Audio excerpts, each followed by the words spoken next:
what your country can do for you.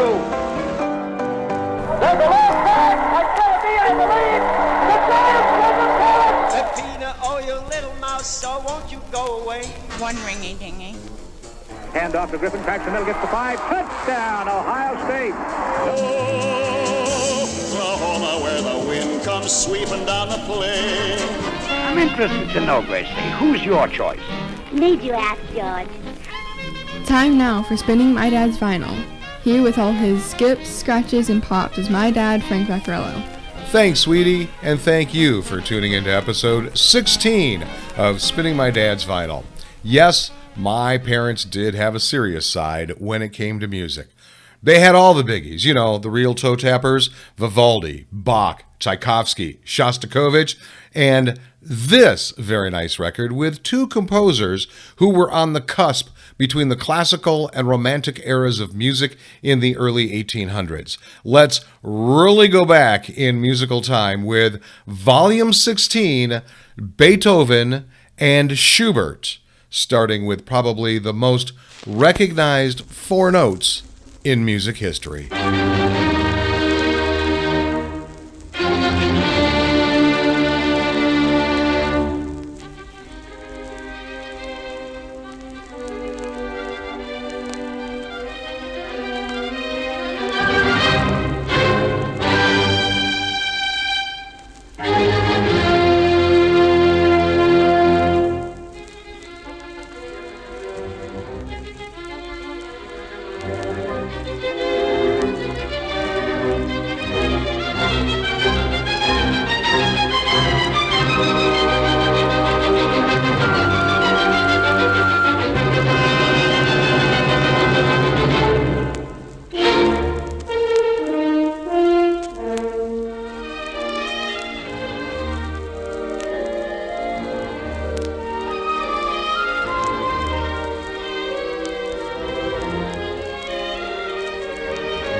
there you have the Allegro con brio, or opening movement, of Beethoven's Symphony No. 5 in C minor, Opus 67.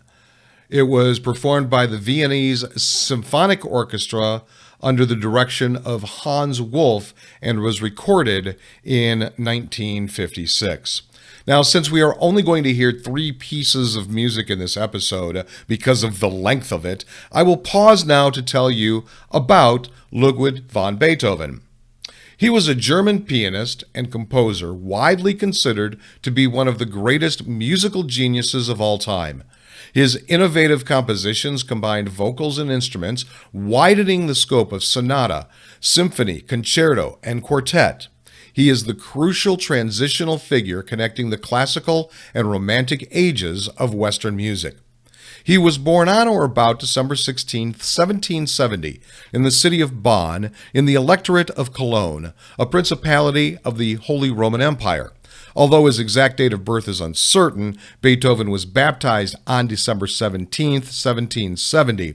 As a matter of law and custom, babies of the time were baptized within 24 hours of birth, so December 16th is his most likely birth date. Beethoven's personal life was marked by a struggle against deafness, and some of his most important works were composed during the last 10 years of his life when he was quite unable to hear. He died at the age of 56. In between was an incredible life of music that we just don't have time to explore here. This is not really a documentary. But do check out his bio and a nice little video on his page at biography.com. I'll drop the link into the show notes so you know where to find it. The Symphony No. 5 in C minor of Beethoven, Opus 67, was written between 1804 and 1808. It is one of the best-known compositions in classical music and one of the most frequently played symphonies, and it is widely considered one of the cornerstones of Western music. First performed in Vienna's Theater an der Wien in 1808, the work achieved its prodigious reputation soon afterward. E.T.A. Hoffman described the symphony as one of the most important works of the time. As is typical of symphonies during the transition between the classical and romantic eras, Beethoven's Fifth Symphony is in 4 movements. It begins with a distinctive 4-note, short, short, short, long motif. The symphony, and the 4-note opening motif in particular, are known worldwide, with the motif appearing frequently in popular culture from disco versions to rock and roll covers to uses in film and television. Symphony No. 5 was given an explicit name besides the numbering, though not by Beethoven himself. It became popular under Schicksal Symphonie, or Fate Symphony, and the famous theme was called Schicksal's Motif, or Fate Motif. So yes, there is a title to Beethoven's Fifth. And we'll hear the last movement in a few minutes, but first on to a selection from the other composer on this album.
There is the Andante con moto, the second of the two movements of Franz Schubert's Symphony No. 8 in B minor, his famous unfinished symphony. It was performed by the Salzburg Festival Orchestra under the direction of H. Arthur Brown. Franz Schubert's Symphony No. 8 may be the most famous unfinished work in the symphonic repertoire. The two completed movements of the symphony were completed in 1822, as well as a third movement in scherzo in piano scores with 2 pages in full score. There have been theories, rumors, and downright guesswork as for the reasons the symphony remained unfinished, with none of them more than conjecture. Because of the depth of feeling and drama of the work, it has been called the first Romantic-era symphony by some. All right, let's take a look at the album I have chosen for this episode. It's Schubert and Beethoven, the Viennese Symphonic and Salzburg Festival Orchestras by Hans Wolff and H. Arthur Brown, Unfinished Symphony No. 8 in B minor, Fifth Symphony in C minor, Opus 67. It is on the Paris label. This is Album 9. It's a mono LP, vinyl LP, was released in 1956. Let's read some of the opening liner notes on this. There are many reasons for a grouping of both the lives and works of Beethoven and Schubert. Each had a genuine admiration for the other, and they were undoubtedly good friends in spite of the difference in their ages. It is said that at their first meeting, the youthful Schubert was quite overcome with embarrassment and awe, particularly as he had brought the master a set of variations in which it was easy for Beethoven to find technical shortcomings. But the songs of Schubert made a deep impression on the older man, who could well have envied their creative inspiration. Beethoven has been quoted as saying, quote, "A divine spark dwells within Schubert. He will even surpass me," unquote. This proved true enough in the field of song, but not in the larger forms of instrumental music. Actually, Schubert was one of the last persons to see Beethoven alive, and he was one of the pallbearers at his funeral. He asked that he be buried next to his idol, and this wish became a reality far sooner than he could have realized.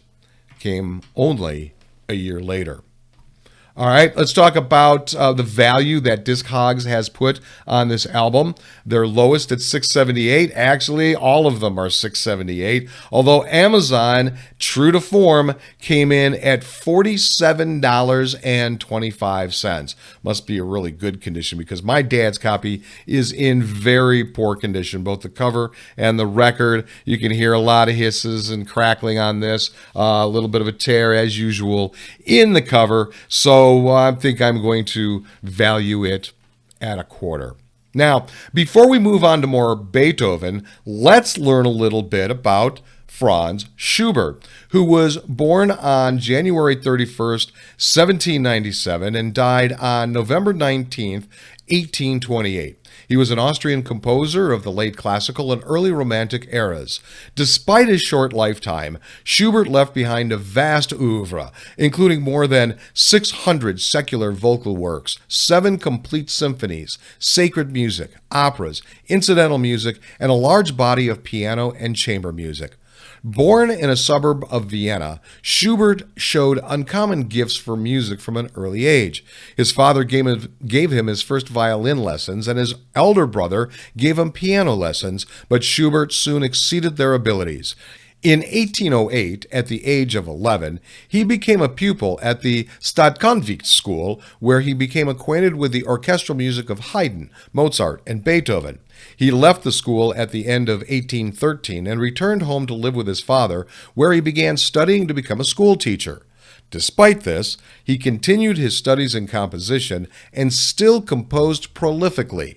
In 1821, Schubert was admitted to the Gesellschaft der Musikfreunde as a performing member, which helped establish his name among the Viennese citizenry.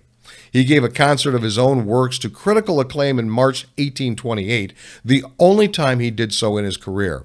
He died 8 months later at the age of 31, the cause officially attributed to typhoid fever, but believed by some historians to be syphilis.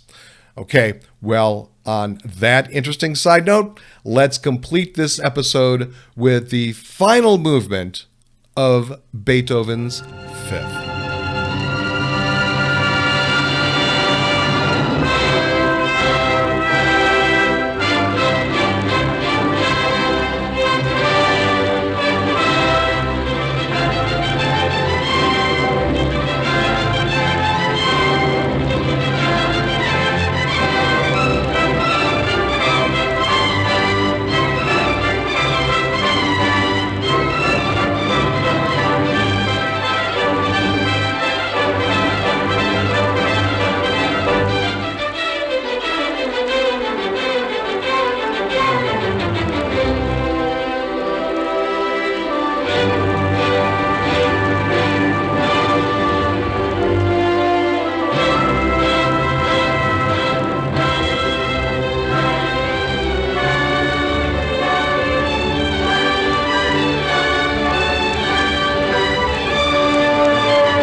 And there is the finale allegro of Beethoven's Fifth Symphony.